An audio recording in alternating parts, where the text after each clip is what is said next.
Welcome, Pewter Report readers, viewers, and listeners to a brand new edition of the Pewter Report podcast, energized by Celsius, the official energy drink of PewterReport.com. It is a Wednesday edition of the show, and because the Bucs are back after the bye, that means this Wednesday show is a preview show, as we will talk about the 4-6 Tampa Bay Buccaneers heading to the Meadowlands to take on the 2-8 New York Giants, who are in a bit of more turmoil than the Bucs are right now. We'll talk about that during the show and preview a lot more. I'm your host, Matt Matera. Joined with me is my fellow co-host, SR Scott Reynolds. Scott, what's going on? How we doing, Matt? It's a pleasure to be with you and the Pewter people here on Wednesdays. We do a preview show and have not made our picks yet for the week. That'll come out on Friday for sure. But I feel pretty good about this, Matt. Just saying. I know the Buccaneers haven't won in 4 games. It's been a long time, but the Giants haven't won in 5, and they're a team that's a little bit in disarray. Daniel Jones, we found out today, is not the third string quarterback in New York. He is the 4th string quarterback. Put your 4s up. That's right. Daniel Jones. Yeah, and that's not setting well with some Giants who want to win now and feel like he is the best option, even though he's thrown 8 touchdowns and 7 interceptions, and the team has only won 2 games.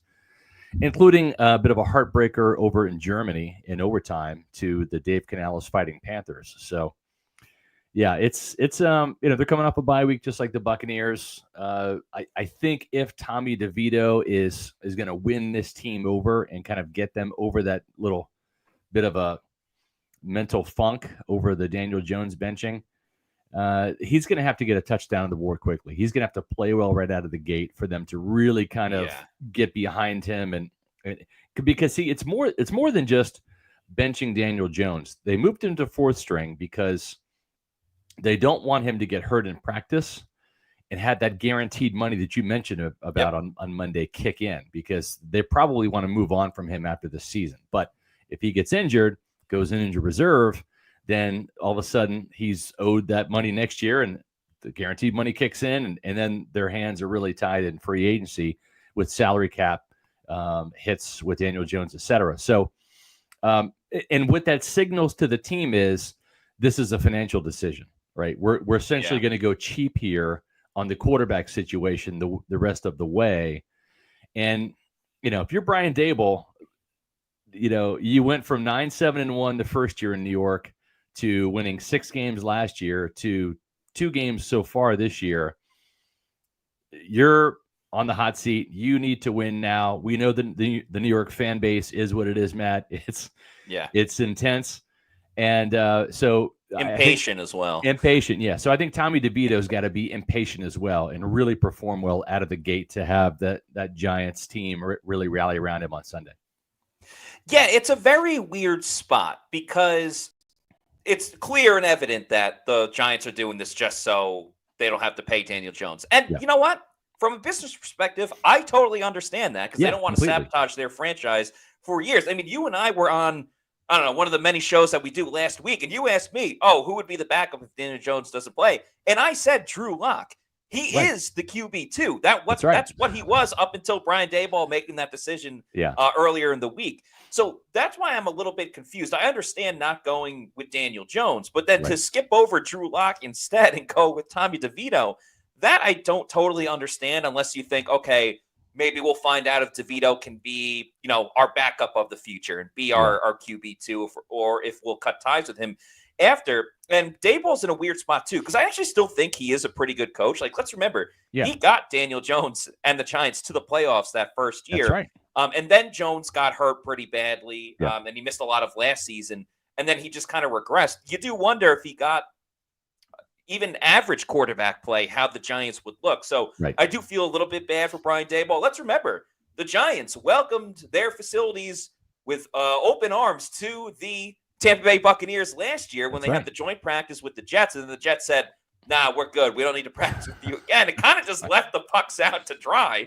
And luckily the Giants are kind enough to open up their facilities. So from a reporter standpoint, got to see the Jets facility, got to see the Giants facility. It was a very nice trip to Jersey in that time. But for the team right now, I mean, they interviewed Drew Lock in the locker room, and they were like, what kind of happened with, like, you were the number 2, but now you're not starting, even though they benched Daniel Jones. And he kind of smirked and said, yeah, I kind of have the same questions that you guys have. So it's not a good dynamic up there right now in that locker room. I understand the Giants side of it, but for the players, you got to be pissed off. And I see it both sides as well. I don't think the Giants organization are kind of screwing over some of the players, but the players at the same time, like, they still want to win. They have something to play for. I think Mike Edwards kind of said it best when he spoke to the media the other day about kind of wanting to, like, why he went to Buffalo and then why he wanted to leave. He just wanted to put stuff on tape. Right.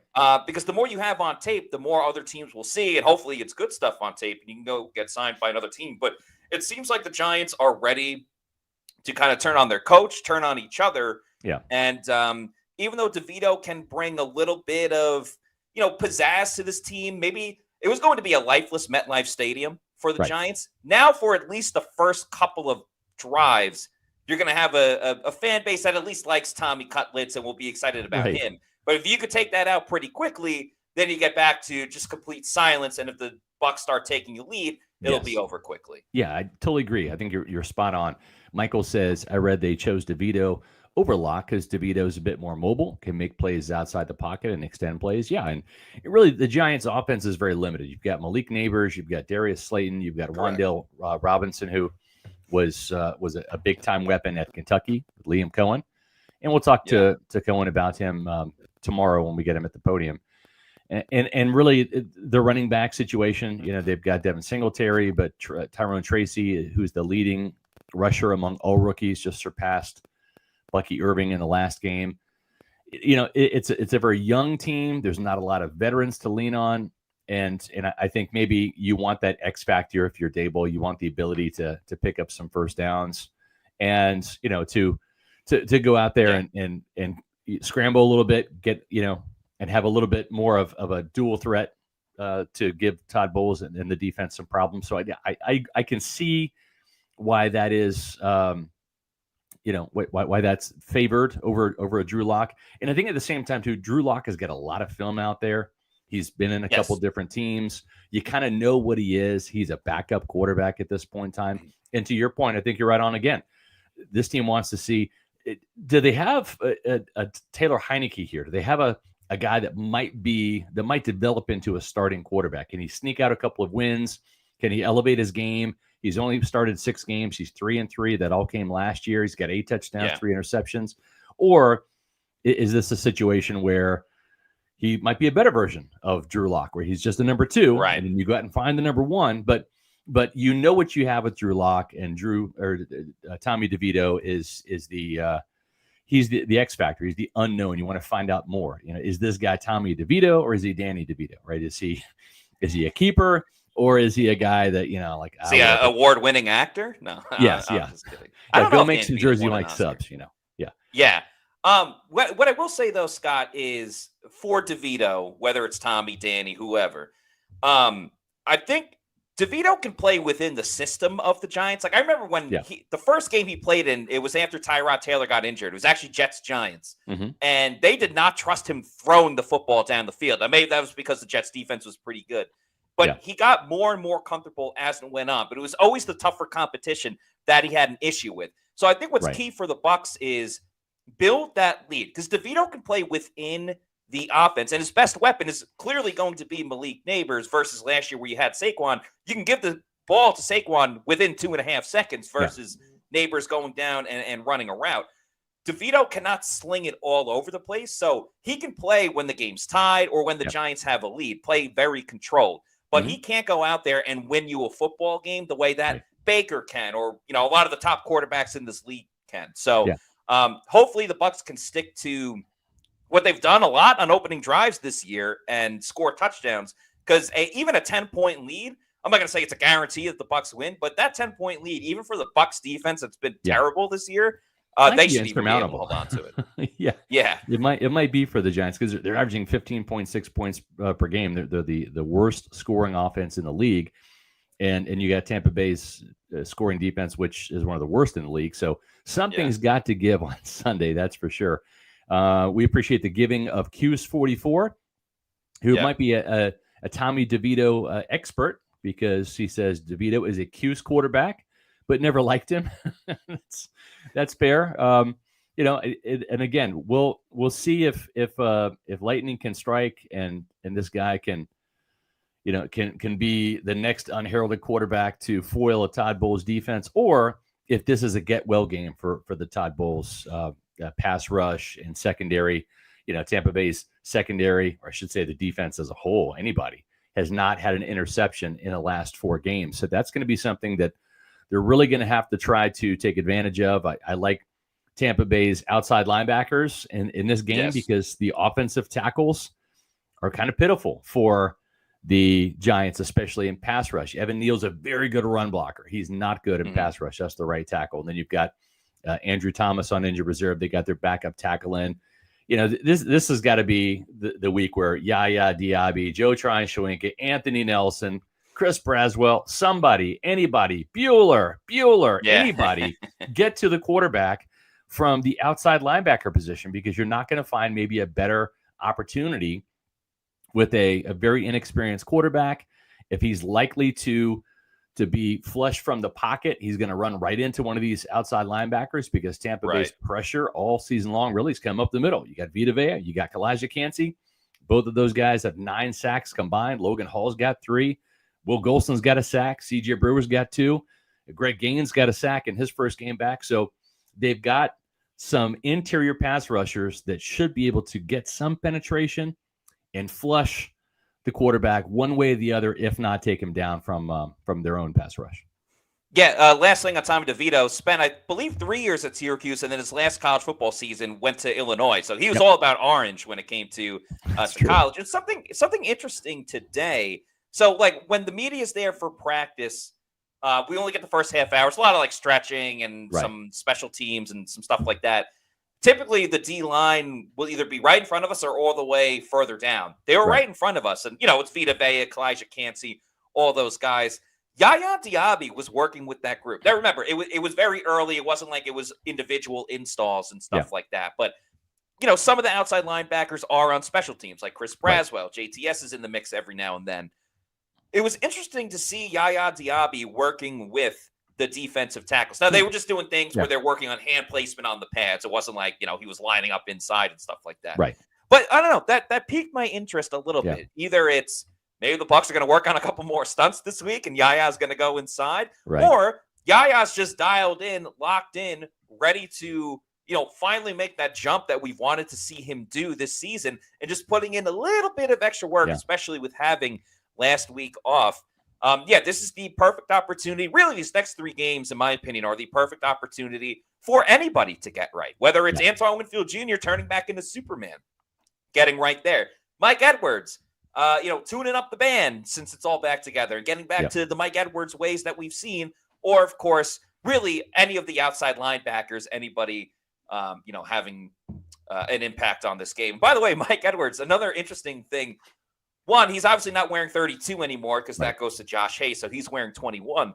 Also, his locker is in a very different spot than where it was, originally when he was with the Buccaneers. Obviously, he just joined the team, several weeks into the season. But it was just kind of a weird thing, like, wait, you're on that side? I'm used to you being over on that side. But, anyway, another addition to the Buccaneers. Yeah, and there might be some more additions coming for the Buccaneers that we haven't seen in a while. Let's get to the injury report, which just came out. Let's go through the Tampa Bay Buccaneers first. These are the players that were full participation. So there are an injury designation there, but they were full participant. Ben Bredesen with the shoulder, Jamel Dean with the hamstring. That's a good sign. Will Golston with the knee. I'm channeling my Todd Bowles here when I say a knee. Yes. Bucky Irving with the toe. Bucky actually practiced today for a little bit.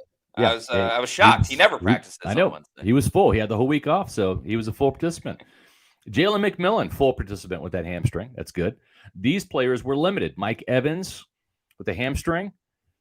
Tyke Smith with the knee. Tristan Wirfs was a limited participant. That was a good sign with a knee and a foot injury. The players that did not participate today for Tampa Bay, Greg Gaines with the foot and Zion McCollum with the hamstring. So that bears watching, and we'll get into Zion's situation here in just a minute. For the New York Giants, the full participant was Darius Slayton, who is coming back from a concussion. That bodes well for his chances of playing on Sunday.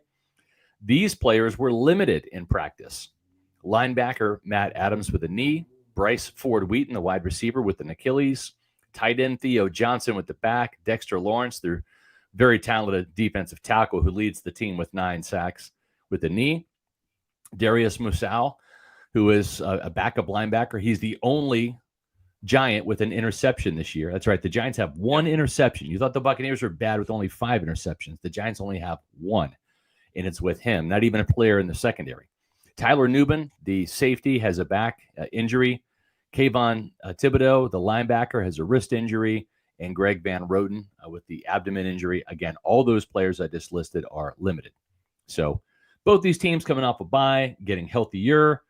And the good news is we did see Mike Evans out there, and we know Mike is a bit of a gamer. So chances are he is going to return to action. And that's going to be the topic for Matt and Adam tomorrow on the Pewter Report podcast at 4 o'clock. Mike Evans returns. And some peril in there maybe with Baker Mayfield forcing him the ball, or is Mike going to go off for 100-plus yards against the Giants secondary that is good but not great? Yeah. And is he going to get on pace to get that 1,000-yard season? He's got 665 yards to go, 7 games to do it. That's a 95-yard average.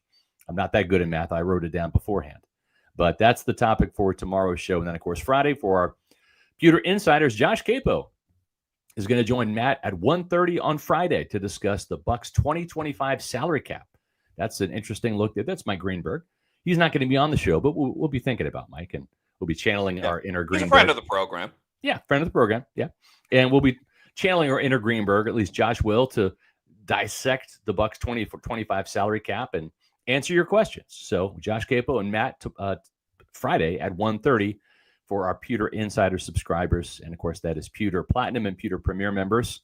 That's your bonus podcast of the week. So lots of good stuff coming up. And we also have Pewter Game Day and Pewter pregame, which we'll talk about in a little bit. But let's dive back into the Giants.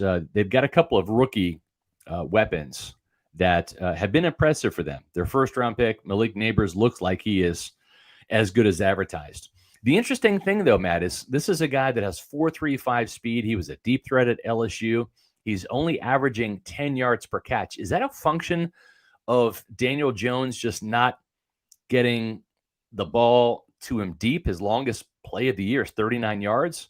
Can we expect Tommy DeVito to maybe push the ball down the field a little bit more with Malik Neighbors? Yeah, so it's interesting. There were a couple of times where they tried to go deep to Malik Neighbors just throughout the season, and the inaccuracy of Daniel Jones kind of, played through, and he wasn't able to, complete the pass, really even give Malik Neighbors an opportunity to do something with the football. There's been a couple of great catches that he's had this year where the ball was underthrown, and he made the big play to really get the job done. He's had 2 true, insane games this season for the Giants. First one came in week 2, actually. He had 10 catches for 127 yards and a touchdown. Then a couple of weeks later against Dallas, he had 12 catches for 115 receiving yards in that game. A little bit of an issue as well with Malik Neighbors. Extremely talented, great route runner, super fast, like you were talking about. He suffered a little bit from drops over the past couple of weeks. I don't know if that's going to be a long, sustaining type of thing. He's still very electric. Like even in that Panthers game, he had 6 catches for 50 yards. So made an impact on the team. But drops and inaccuracy have really been the biggest thing that have hurt Malik Neighbors specifically. But that's nothing that the Bucs can necessarily take lightly. Now, with DeVito, it's difficult because last year, the Giants had no receivers. And again, it was all Saquon. Right. It was all Saquon. So DeVito wasn't throwing down the field that much. Again, in the 6 starts that he had in 8 games overall, he only had 1 game where he threw for over 200 yards. So it was not like he was really balling out by any means. He just found a way to win and came through in some big moments, specifically in that game against the Packers. So the chemistry between DeVito and Malik Neighbors, I'm not exactly sure how much it can really be there. I mean, DeVito was the 3rd-string quarterback up until this week. So Neighbors got all of his reps with Daniel Jones. I'm sure a good amount with Drew Lock as well. But there's not that timing and stuff typically between a quarterback and a wide receiver that you would see at this point of the season. Yeah, and I think that with DeVito, That's a very good scouting report. Spot on again, Matt. You know this team. Tyrone Tracy is a guy that really, I think, is coming on for the G-men. Yeah. And they're really going to have to lean on him. You don't want to put too much on Tommy DeVito's plate. And when you look at him, and we talked about him kind of taking over that leading rusher role away from Bucky Irving, he's a bit of a load, 5'10", 210 pounds, probably even a little bit bigger than that. He had a great game against the Panthers in that overtime loss over in Germany, 18 carries, 103 yards, a 5.7-yard average, had a 32-yard run. He's not a huge receiver for them. He does have 18 catches this year for 117 yards, but this was his third 100-yard rushing game. He's actually gone off a couple times. Against the Steelers in a 26-18 loss, he had 145 yards. That's 7.3 yards per carry average. Had a 45-yard run, which was the longest of the season, and scored a touchdown. That's hard to do against Pittsburgh's defensive front. They're a really good defense. And then his first 100-yard game was 129 yards, again, averaging 7.2 yards per carry against the Seattle Seahawks in a win this season, one of only 2 wins. The Giants have beaten the Browns 21-16. Or 21-15, and then the Seahawks 29-20. And the first 4 games of the season, Tyrone Tracy, the rookie, rushed for 2 yards against the Vikings, 2 yards against the Commanders, 23 yards against the Browns, and 2 yards against Dallas. And then he exploded for 129 yards. So he's really had a lot of his production so far, and really just a handful of games. So he's averaged about 100 yards per game with his 545 yards rushing really coming in the last 6 games. So he's a player that Tampa Bay, they've done a great job of stopping the run, but they're really going to have to contain him and sell out, I think, to stop him, because he can get to the second level. He's already got 3 runs this year over 20 yards, including that 45-yarder against the Steelers. Yeah, so I think it's important to point out that the Giants kind of stumbled into this. So that first big game that you talked about against Seattle, where they defeated the Seahawks in Seattle 29-20, the starter Devin Singletary did not play in that game. He was out due to injury, and that's where he got his moment and really made the most of it. And Singletary went on to miss a couple of games. He did come back, but at that point, he literally took the ball and ran with it. So shout out to Tyrone Tracy for really making the most of his opportunity. Kind of sounds like what Sean Tucker did, but the Giants don't have Rashad White and Bucky Irving to go as well. So the Giants, credit to them, have really found something with Tyrone Tracy running the football, and it's helped keep the Giants in a number of games. Now, clearly, they haven't been winning, but you could say that about the Buccaneers. They've been close in games, but they've lost 4 in a row. But you look at some of the last couple of matchups, for the G-men against some of their opponents. Like, they lost in overtime to the Panthers. And again, that's not a statement loss by any means. Right. It's the Carolina Panthers, but they kept it close. A 5-point loss to the Commanders, an 8-point loss to the Steelers. So not really. I mean, they got their doors blown off by the Eagles when they lost 28-3. But outside of that, they've been relatively close in a lot of games, going all the way back to week 3 when they defeated the Browns. Even week 2 when they lost to the Commanders 21-18. They've been in every single game with the exception of that huge Eagles loss. So not a team that can be taken lightly. Sterling Shepard said that today as well, who, of course, formerly played for the Giants and played with Tommy DeVito. Anyway, let's get to the super chat from Rev Fish. Thank you very much for the $4.99. Says, hey, guys, behind the scenes, how's the vibe? Confident? Mad at the defense or a couple of players? Light can't be happy, can he? Bowles has to be worried. I mean, the players aren't insulated. Like, they can look at the schedule, and there's no Super Bowl teams really, maybe outside of the Chargers if they go on a run, right? They've already played the Ravens. They played the Chiefs. They played the 49ers. They played the Lions. They played the Eagles. They played the Commanders. They won some of those. They've lost the last 4 against good teams, right?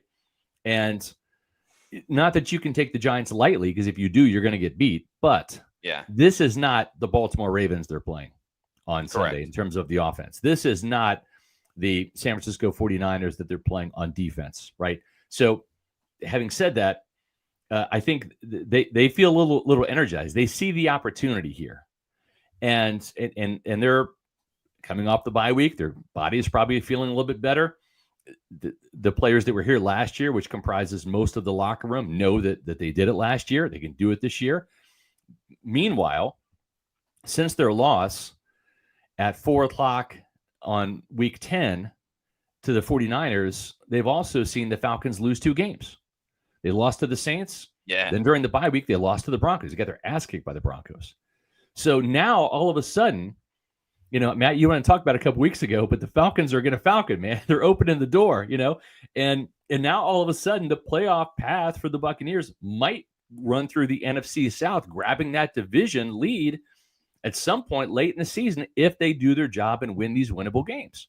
Going 6-1 would get them 10 wins. That puts them square in the mix for a wild card playoff game, and it might even put them in the mix if the Falcons keep falconing to maybe even win the division. So I think the mood is optimistic. I think they are tired of losing. They've lost some close games, 2 overtime games to the Falcons and the Chiefs, a 3-point loss at the buzzer to the 49ers. They've been in close games. I think that they see this as an opportunity to really turn the ship around and get a win and end this losing streak. And I think they're pretty pumped and optimistic about Sunday's chances. Yeah, I would say the vibes are pretty high given the situation that they've lost 4 in a row. And I think part of it is because they were in this situation last season. And I also think it's a big factor that, again, they're not getting blown out. Like, right. They are very close, and they are a coin flip away in a lot of these games of winning and maybe being 6-4 instead of 4-6. And man, they were saying it on the broadcast the other day. I guess Kirk Cousins, with the Falcons being on a bye this week, he's going to be on Sunday Night Football. I would love to be watching Kirk Cousins as the Bucs win, creep up closer to the Falcons, and he's got to say, "Yeah, we've lost 2 straight, and the Bucs are on our tails," or whatever the case is going to be. I would love to see that from Kirk Cousins on Sunday Night Football. Got a $2 super chat from Eric Moreno. Thank you very much, Eric, who says, "Would you be surprised if Zion and Wirfs both play?" So, yeah, that was the interesting thing from practice today. Another interesting thing. Tristan Wirfs went out there, did a little on his own. He did a little, individual type of stuff, but it was on air. He wasn't hitting pads or anything like that. Had that big brace on his knee. Zion McCollum didn't come out until the very end. He was in sweatpants, so he was kind of just standing around. It didn't look like he was participating, as we saw in the injury report as well. He did not participate.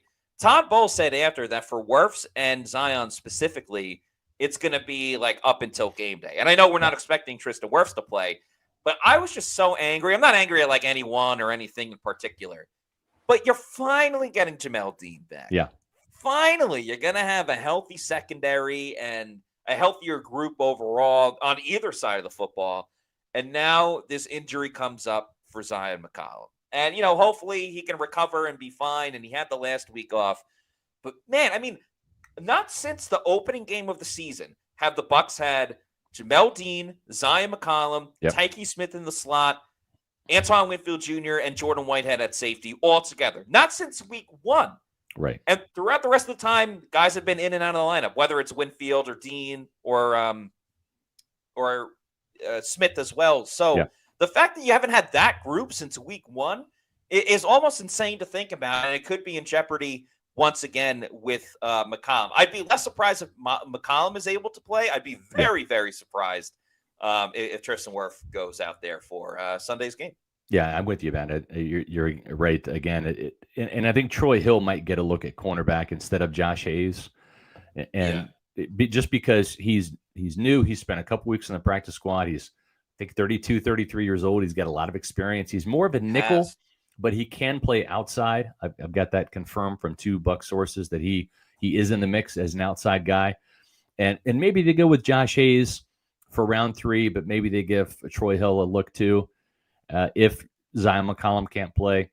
And really that's kind of where Malik Neighbors comes into play, right? Mm-hmm. Because with Malik Neighbors' speed, you probably want him on Jamel Dean to test his conditioning, send him down the field on some of those fly patterns, those 9 routes, test the conditioning, test the hamstring, right?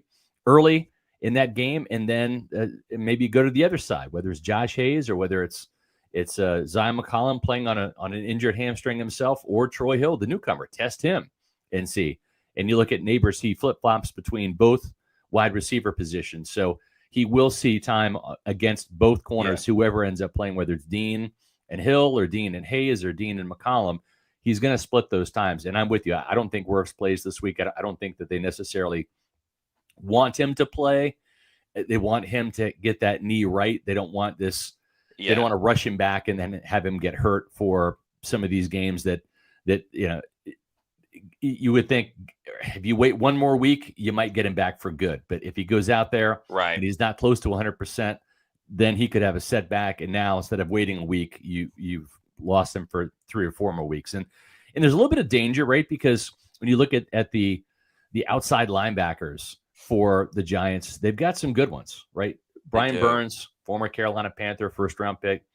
If he can't get you, he's got long arms and he can reach around and like he did with Deshaun Watson, right, and knock the football loose. So 6 sacks for him, 6 sacks for Azeez Ojulari, their other pass rusher. You got Dexter Lawrence in the middle, who's having a fantastic year with 9 sacks. He is a real problem, and he's going to really test Graham Barton up front. I think that's going to be a matchup to watch.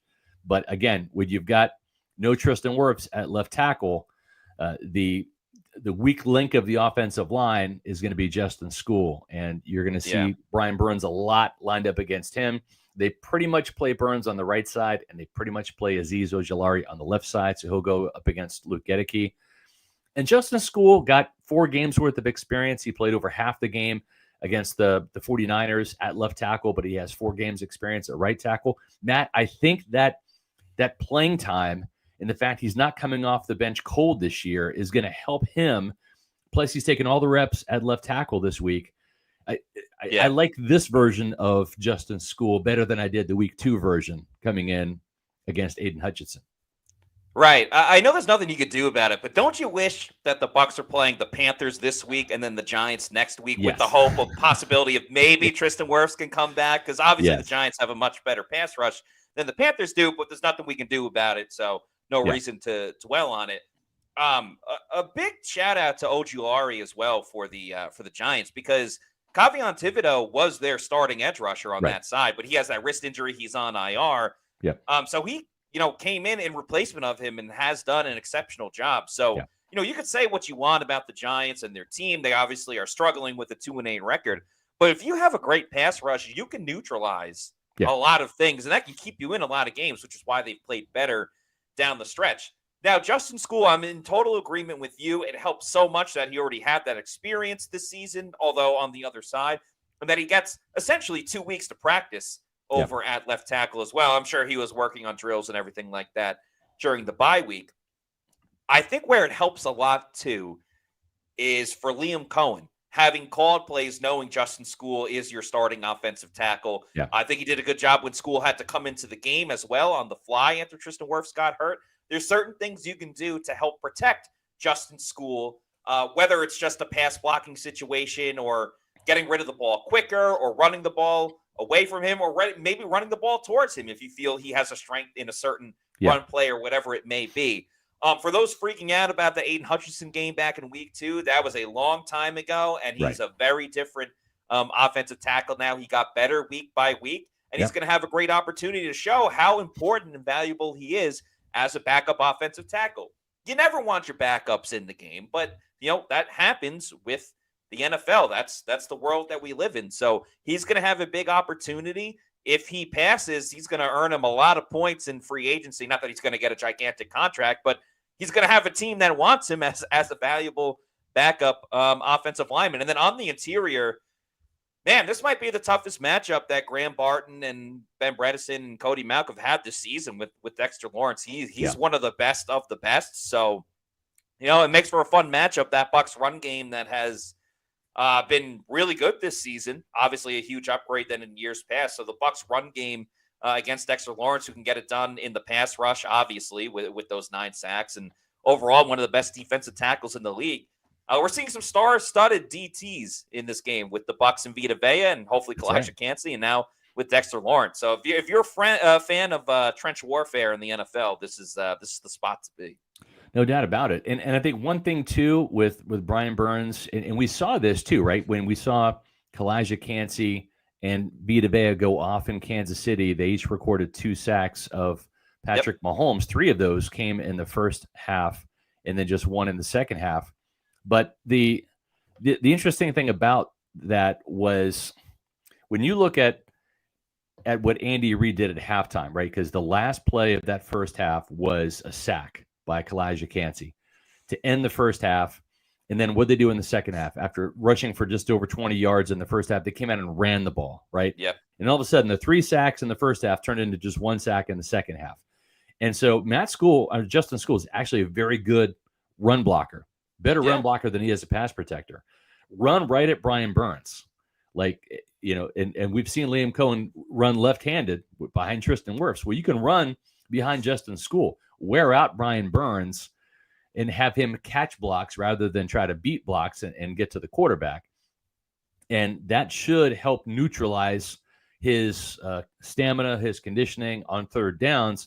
If he's gassed by the time third down comes, because he's been catching blocks and getting driven back in the run game, he's not going to have a full tank of gas to get after the quarterback and try to beat Justin School. He's a speed rusher more than anything. Yeah. So if I'm Liam Cohen, I'm taking a page out of Andy Reid's playbook and saying, hey, I'm going to run the ball at Dexter Lawrence, at Azeez Ojulari. Yep. Yeah, at Brian Burns.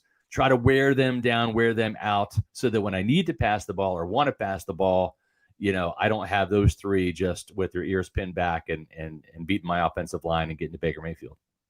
Yeah, there's no issue in this game if the Bucs are only throwing the ball because they want to throw the ball and not because they need to. Lean on your strength, which is still the offensive line. I know you're getting Mike Evans back, but that doesn't mean you just have to force feed him the whole time. And speaking of speed, one thing that keeps me fast, of course, is Celsius Energy Drinks, the official energy drink of PewterReport.com. They got so many great flavors of Celsius.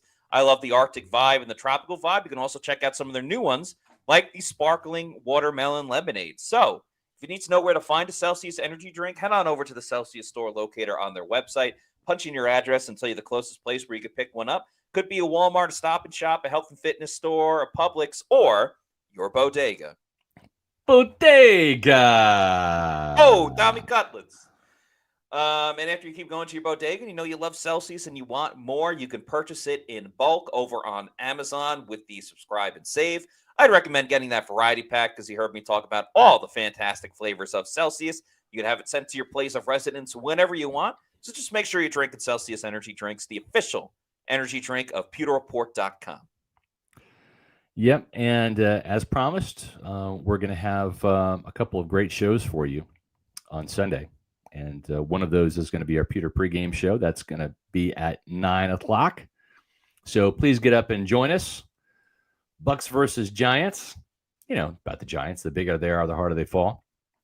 9 o'clock here on Pewter Report TV, our YouTube channel. Make sure you hit the subscribe button. Also click notifications when you do that. Because the cool thing is whenever we publish a Pewter Pulse video, the Pewter pregame goes live, the Pewter podcast goes live, whatever, you'll get a notification to check it out on your phone. So you can check out Pewter Report TV. That's our YouTube channel for Pewter pregame at 9 o'clock. You can also watch it live on PewterReport.com or streaming on X and Facebook on our channels there, which is at Pewter Report. And, of course, following that will be the game at 1 o'clock, Pewter Game Day. Yep. Bucs versus Giants, Matt Patera, Josh Capo, informing you guys and educating you guys and entertaining you guys and gals with all of the reactions live to what's happening, plus the insight about the game from the people that we speak with in the locker room, the film that Josh breaks down. It's the best place to go for pure Buccaneer analysis during your game. You can watch the TV broadcast, turn down the sound, and check out Matt and Josh for Pewter Game Day at 1 o'clock on Sunday. And then as another reminder, tomorrow, 4 o'clock p.m., we're talking about Mike Evans' return, what that means to the Bucs offense here on Pewter Report TV. And then Friday's Pewter Insider Podcast discussion with Josh Capo and Matt about the Bucs 2025 salary cap discussion and what Jason Light, Mike Greenberg are going to have to do from a salary cap standpoint to attack free agency, keep the guys they want, and also make some moves from a salary cap standpoint to create some cap room. So it'd be a great week and weekend of Pewter Report's coverage. We want you all to join us. We love having you guys here participating with the live questions and comments on all the shows. So yeah, looking forward to the really Insider. We answer any questions and comments as well. But if you specifically have stuff about the salary cap or how much, how much it'll cost to keep Chris Godwin or whoever, that's right in the wheelhouse of Josh Capo. I know he's looking forward to answering that type of stuff. We'll take a deep dive into, how to look for the group as well. So if you have any specific salary cap, free agency type of stuff, feel free to bring them to the Pewter Insider if you're a Premier or Platinum member. Yeah. He's 0813, our Pewter Report TV channel member, says, stick with the classic Bodega SR. Laugh out loud. Love that one. Yeah, I had to mix it up a little bit for my guy Matty Diamonds here. Yeah, you can't. You don't want to keep it stale. You want to mix it up here and there. Every now and then you got to run in, throw in a play action. Yeah, exactly. I like Rice Bish says, laugh out loud, dope AI pictures. Those actually are not AI. Believe it or not, we actually commission our in-house audience to do this, and our own Adam Slavon stepped up, and he actually hand paints these portraits each week. And no, he doesn't. Of course, he hits the AI button, and boom, they generate. Yeah. But it's kind of cool, out right? Grok. Yeah, exactly. Thank you, Grok, for and Elon for putting these pictures together. But Sly's the one who actually does it. He puts in the commands, and then boom, he gets them and sends them to me, and we make the graphics. So it's a collaborative team effort here at Pewter Report. Yeah. Okay, so there is a question here that we kind of need to get to because we answer your questions. Felix Schmidt says, if the Bucs lose, does that guarantee Bowles will be fired? Matt, I'm going to let you handle this one first. I want to hear your opinion because this would be 5 losses in a row for the Buccaneers. It would put a ton of pressure on them to just about win out to get the 10 wins. They can't get to 11. If they lose to the Giants, the 2-8 Giants, I mean, Todd's on the hot seat right now. Where does he end up at 4th lock on Sunday if he loses? I think he would still be the head coach because there is the thought of if the Falcons continue to collapse, you can still end up catching them. However, there is the other side of it, especially with Mike Evans back, with Jamel Dean returning. Yeah. We'll see what's up with Tristan Wirfs and Zion McCollum. But let's just say after the Giants game, you essentially have as healthy of a team as you could possibly have since week 1. If you feel that this team needs a spark, if they just need a little oomph, a little something. I mean, look what the Saints are doing. Yeah. Saints are essentially stride for stride now with the Bucs after they fired their head coach. They got the Rizzler now, Dan Rizzi. They've won their last 2 games. Is that what is officially needed for the Bucs to, get over the hump and win a damn football game for the first time in over a month? If the Glazers feel that way, they've never done it before, but there's also a first for everything. You're not going to fire the defensive coordinator because that means you also have to fire the head coach. I'm still going to say no, he's not fired if they lose to the Giants on Sunday. Yeah. He's not fired right away, but it pretty much all but seals Todd Bowles' fate for later on in the season. Yeah. As Caesar813 says, Bowles not getting fired during the season, regardless of what happens. But if you lose the Giants, there really is no excuse for that. On paper, there just isn't. So, I mean, this is not a good football team. The Buccaneers have more talent. They should be better coached. It would be a calamity if they end up losing this game for sure. Another question here from Wasp. Scott, when was the first time you heard the term bodega? I'm going to be perfectly honest with you. It's from Matt Matera, this guy right here. He said bodega. I'm like, what the hell's a bodega? Right? Yeah, that's pretty much like we were on the show and I said, go pick it up. Like you could pick it up anywhere. Just go get it at your local bodega. And you were like, oh, like what's that? And I don't know. You seem to learn really something new every day. Yeah, kind of caught fire. And here we are. Shows and shows later talking about bodegas. So that's kind of like the origin story. Obviously, if you're from the Northeast or New York, you hear bodega all the time. And now we're spreading it to Florida and throughout the country. So there you go. Mia says, if we win, it will be thanks to Mike. Is that Mike Edwards or Mike Evans or both Mikes? Yeah, probably means Mike Evans, but I don't know. Wouldn't be surprised if Mike Edwards comes out and has an interception out of the gate. That would be a very Mike Edwards thing to do. He is very much I'm very much looking forward to the snap count from Mike Edwards specifically. Yeah. So that's certainly something I'm going to hone on for next Monday's show, but obviously we'll worry about, or next Monday's article when that comes back. But yeah, like, will it take a little time for him to get ingratiated to the defense? Will they just throw him out there right away because they don't want KJ Britt? Will be very interesting. And speaking of defensive backs, this one more about corners. Eric Moreno with the $5 super chat, thank you very much, says, is Troy Hill to the roster more of Dean / McCollum or Funderburg / Hayes?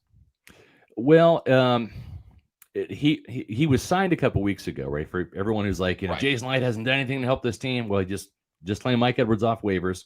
Signed Troy Hill several weeks ago, but they've got to get him up to speed in this defense. And it's my understanding Hill's learning both nickel and outside corner. He's more of a nickel given his size. He's 5'10", 182.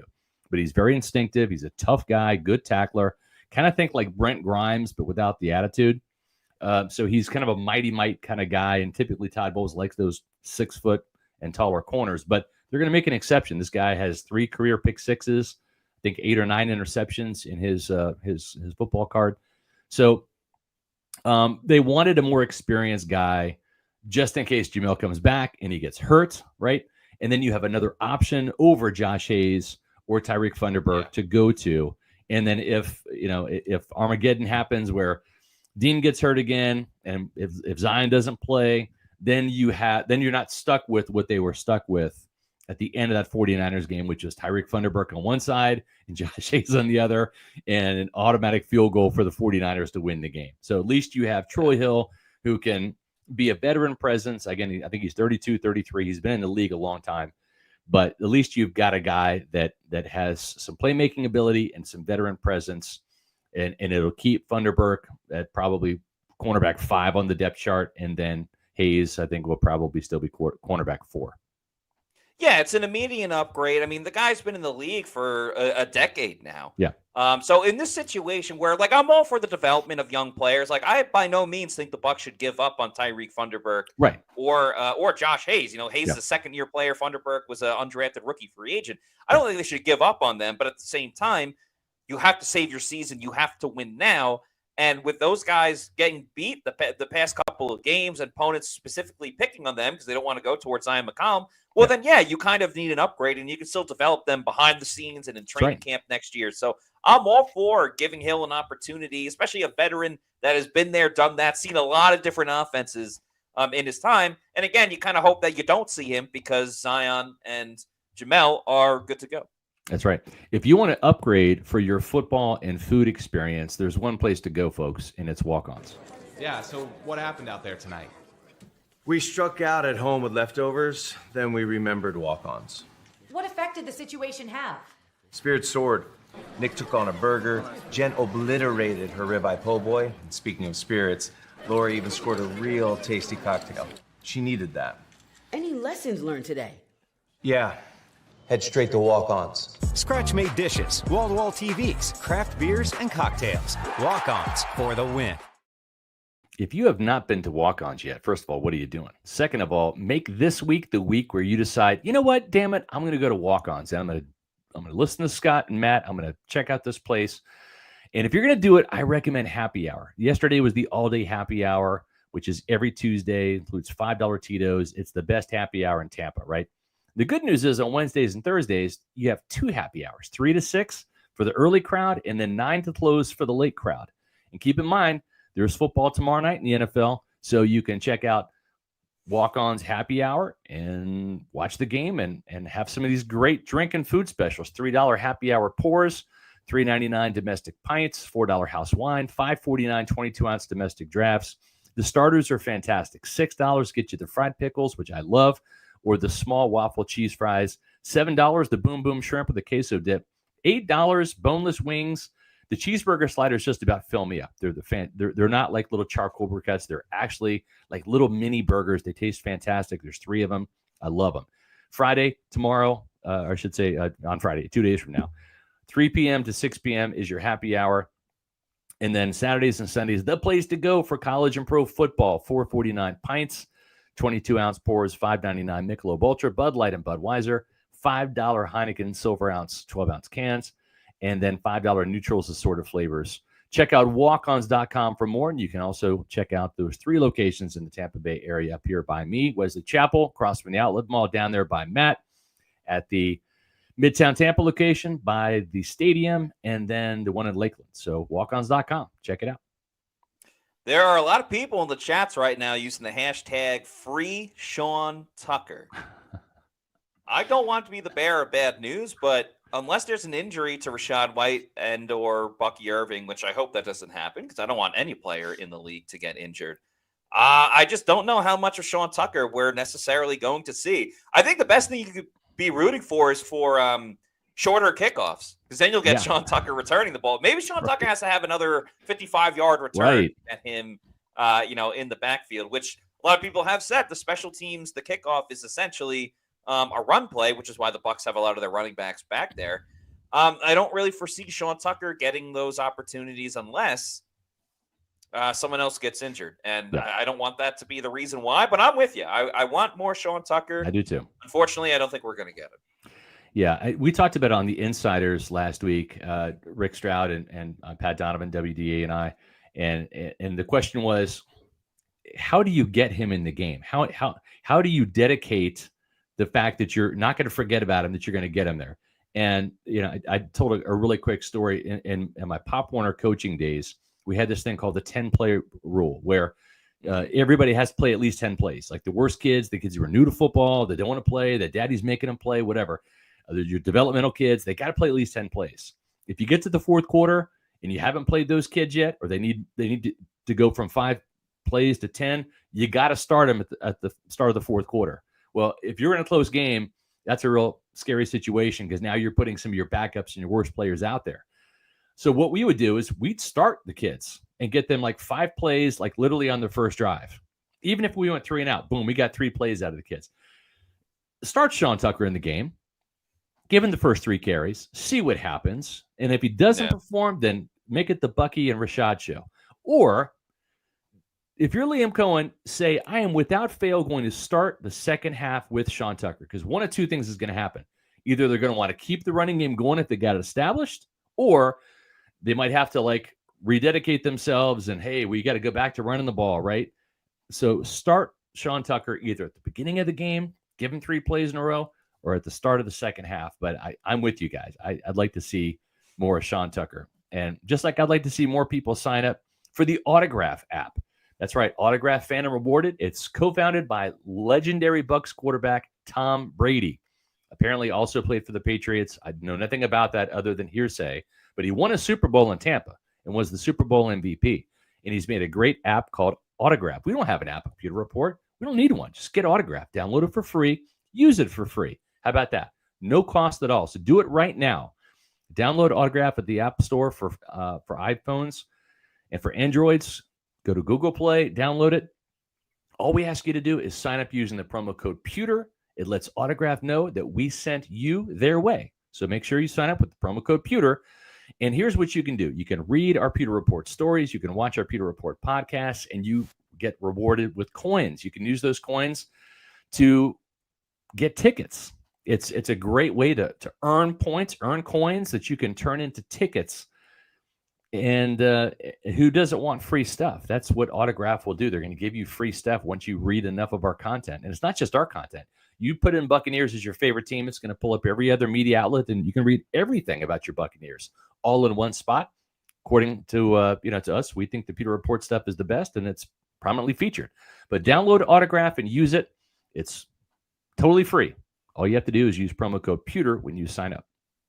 Yeah, so shout out to Autograph, and shout out and thank you to our Pewter Report Platinum members on our YouTube channel. Thank you to Scott Federico, Rathel Gordon, Noah Parr, Scotty J, Dave Anderson, Eric McMillan, and Zach Jarvis. Very much looking forward to speaking to all of you, or having you watch the Pewter Insider on Friday, along with our Premier members as well. But thank you so much for your support. We really, really appreciate it. One last thing on Sean Tucker. I agree with what you said about either letting him start or second half. I'm even all for if you just want to save him for the fourth quarter, because that's where he did his most damage against the New Orleans Saints. Why not have a completely fresh Sean Tucker up against a hopefully tired Giants defensive line and maybe get the best there, especially if you have a lead and you might want to run the ball maybe a little bit more than passing it, unless, you want to pad the stats of Mike Evans and you have a lead. That's the best way to pad the stats of Mike Evans. Right. Get a 25-point lead and then just start throwing it to Mike Evans and get those yards up. But, yeah, I wouldn't hate that too because Sean Tucker has a role on this team. He does. And you guys have a role too when it comes to our content here on Pewter Report TV. We just ask you to hit the subscribe button. We're on our way to 17,000 subscribers thanks to you guys. And it's free to do that. Also hit the notifications. And when we come out with videos, whether it's the Pewter Report podcast or my Pewter Pulse or Matt's Pewter Picks and props, Josh Capo's all 22 breakdowns, which will resume next week when there's a game to cover. Hit the thumbs up button, give us a like, also leave a comment on every video that we do. When you do that, it just boosts the views for those. It gets us in front of more Pewter Report likely viewers, and we can convert them into becoming regular viewers like you guys. It's great, and you guys have played a huge role in helping our channel grow. If you want to help us even more, there's another way you can do that by becoming a Pewter Report channel member. This is a good week to do it because Josh Capo is going to be on with Matt. They're going to be talking about the salary cap situation for 2025. It's an exclusive show for our Pewter Report Platinum and Premier members. You can show your support by clicking the join button. And here's the different levels of membership. And it has all of this laid out there. Just hit the join button. You can read all about it. But we're talking about these Pewter Insider videos, the exclusive Q&As that we do on Fridays at 1:30 p.m. If you miss it live, that's okay. It's archived on Pewter Report TV. And if you are interested in advertising, becoming one of our sponsors, you can help your business score new customers. Shoot me an email at sr@pewterreport.com and we'll have a conversation about it. And happy to entertain you and your business and drive more business your way. That's the cool part about it. And last but not least, we're going to promote it one more time just because we had the bye week. We got to hammer it home for you guys. Join us on Sunday, Pewter pregame, 9 o'clock here on Pewter Report TV. Matt and I will have the best pregame show around. And you can watch it live or you can watch it archived all the way up till kickoff. And then at kickoff at 1 o'clock, join Matt and Josh Capo. 1 o'clock, Sunday. Be there or be square, Bucs and Giants. Matt, I got a feeling this losing streak is going to get snapped for one of these teams. If Hopefully it's the anything Buccaneers. like last season, then they will snap that losing streak and then go on a big winning streak of their own. So hopefully that happens again. Hopefully we're talking about a winning team. And we'll be talking a lot more about Mike Evans on tomorrow's show as well. He's 813 says, would be great to get 20,000 subscribers before the new year. That would awesome. be very cool. We'd really appreciate that. So if you're not already doing so, please follow us on all of our social media on X, Facebook, and Instagram. We are at Pewter Report. Our YouTube channel is Pewter Report TV. Please subscribe, as he's 813 had mentioned a moment ago. Leave a comment as well. We'll reply to it and keep it moving and shaking. So that is going to do it for us on today's show. For Scott Reynolds, I'm Matt Matera saying thanks everybody for watching. And we'll see you tomorrow at 4 p.m. for another edition of the Pewter Report podcast. Out.